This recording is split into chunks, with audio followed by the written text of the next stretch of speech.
What's up, guys? I'm Frosted the Sandwich. Welcome back to Marvel Rivals. Today we're doing another VOD review of someone who plays a lot of Loki. I don't know if they're the god on the Loki. They could be. They very well could be. Because I've been looking through the top players and there weren't a whole lot of Loki. This is the highest Loki time I found. At least anyone I saw in the top 20. I think I looked through players. So we're gonna watch this guy. He actually did get MVP on Loki and really high ranked game recently, so we're gonna take a look at this because I haven't played a whole lot of Loki, but I do like him and I would like to get better at him. So we're gonna see. All right, so we have Storm and Wolverine, which those are like the two top ban that I see. It's very common to see both of them banned out. Next would be Luna and Hulk. You could also go for Hela, Hawkeye, Strange. I'm okay with banning out supports, to be completely honest. I'd be okay with like Cloak and Dagger or Mantis. Maybe not Mantis, Invisible Woman. Pick your hero or villain. I'm not judging. Yeah, it looks like most of our team haven't really highlighted what they want to play yet. All right, here we go. And I do like that we've seen a couple of these people in. So I already reviewed a game of Vinny on Groot. Really good Groot player. Go check that one out. I already have that VOD review out. And there we go. All right. I had to take multiple screenshots. Lovely. It's fine. It's not an issue. I could always just try and rebind that. I don't know if you can rebind the spectating keys, to be completely honest. He's got like the tiniest little crosshair. That tiny little dot there. Ooh, immediately goes down. We were a little split from our team there when we pushed in. Far be it from me to question someone who's far better than me at this game, but perhaps you should have pushed in with your team. Here we're behind the team, backing them up, just doing normal gameplay stuff as far as I can tell so far. Loki's kit is honestly kind of basic in my opinion. It's just, if you pick your moments right, it can be incredibly powerful. Just walking into point, putting up a totem so that people will actually come in and stand on point. I really like it. Putting up our decoys to just shoot down range and harass the enemy team for showing presence in front of the point. Holding up here is pretty much where I think most of us hold right now. It'd be very hard for the enemy team to just push up those stairs.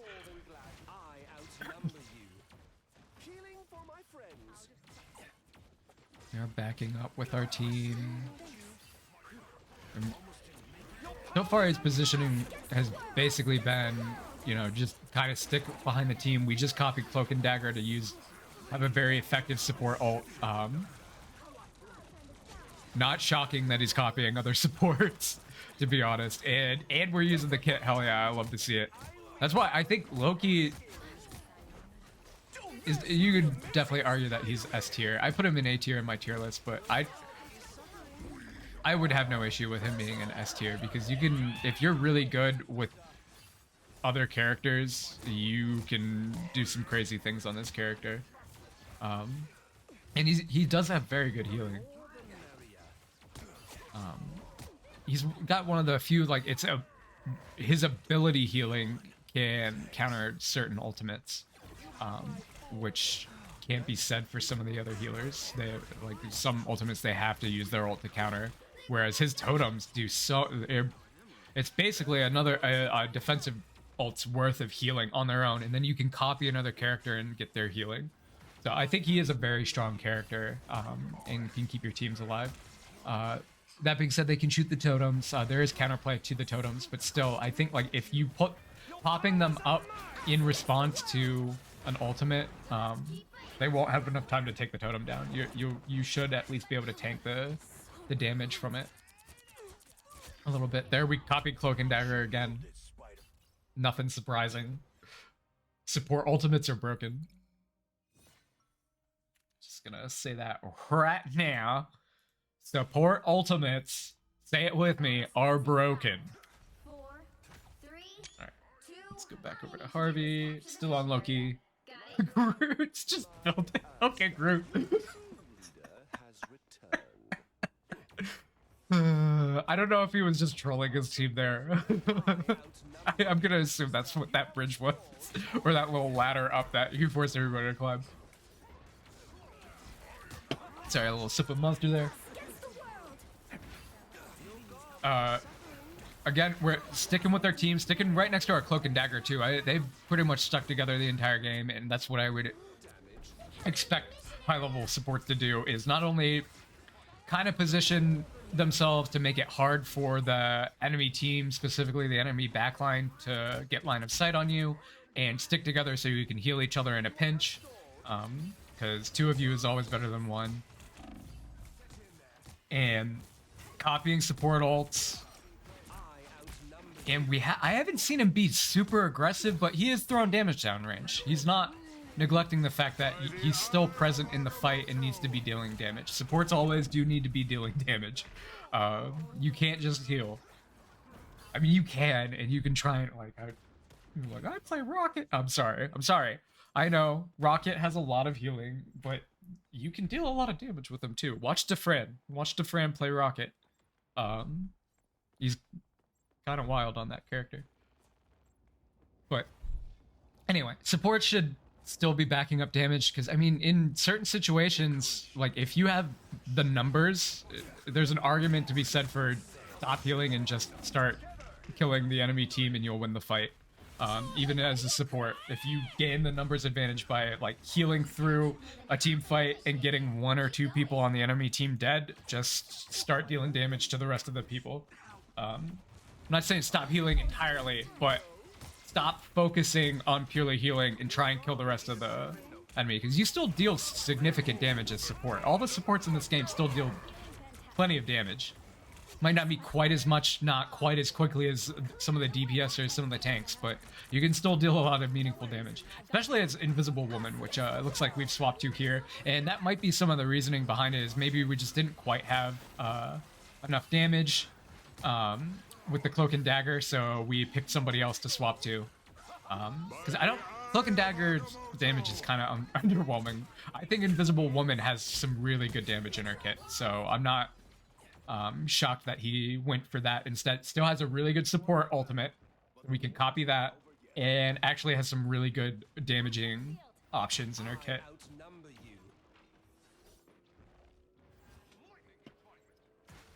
Another sip of monster. I'm a big fan of the Ultra Strawberry Dreams, if you guys are Monster fans. Been loving that one. That and the teas, the Wild Berry tea. Still good. Here we got a nice Invisible Woman ult. And I was gonna say, do we have 3 healers now?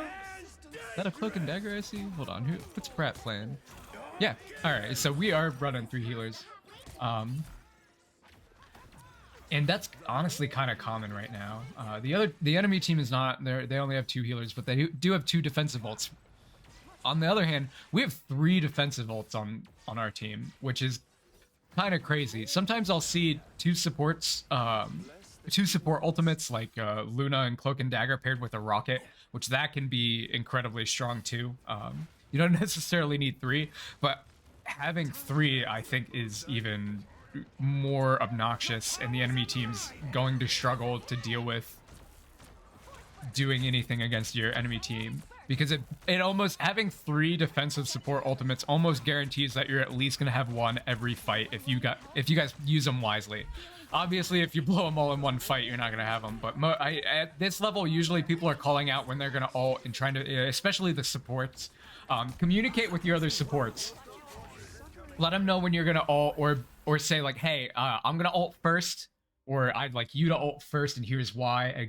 If you're gonna tell somebody to do something, at least give them a reason behind it. Don't just like tell people what to do in their game. Nobody enjoys that. Nobody likes it. But definitely try and time your ultimates so that you're not stacking them, because that can easily lose you the game if you stack ults and don't save them for different periods of time. But yeah, that was a high-level look at Loki.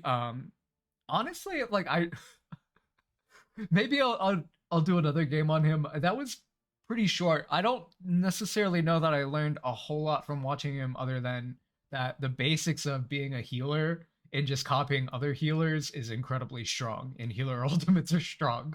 He didn't copy anything else there but another support, and I think there's a reason behind it. He could have picked any of the duelists or any of the tanks in the game, but he didn't, and it's because the ultimate that you get from support characters, specifically Cloak and Dagger, Invisible Woman, Luna, and Mantis, those four right there, and Loki basically is added on because he can copy them. So there's 5 different supports that basically you just can't do anything while they're ulting. They have incredibly powerful ults, and the rest of the supports I think are honestly just lacking. They're left behind because of that. I'm not saying they can't shine in certain situations or certain team comps. I've seen some good rockets, Defran being one, but yeah. Other than that, I think those 5 supports that I listed right now are really strong. If you're looking to solo queue, definitely pick them up. If you want to grind solo queue, I think Loki might be one of the best ones too, because he has a pick between, like, he can literally decide which of those characters, because there's at least going to be 2 or 3 options for him in terms of defensive support ults in a game. Almost always guaranteed there's going to be at least 2 or 3 options. So he might even be stronger than the other ones. I could see an argument for that. But yeah, if you guys enjoyed this, please let me know. Like, comment, and subscribe. It really does help me out. And I also did a VOD review of an Iron Fist one trick who managed to climb into Celestial solo queuing. Go check that out. I do other VOD reviews. I've got a playlist, in fact. I'll put that down in the details. And thank you guys so much for your time. Till next time, stay frosty.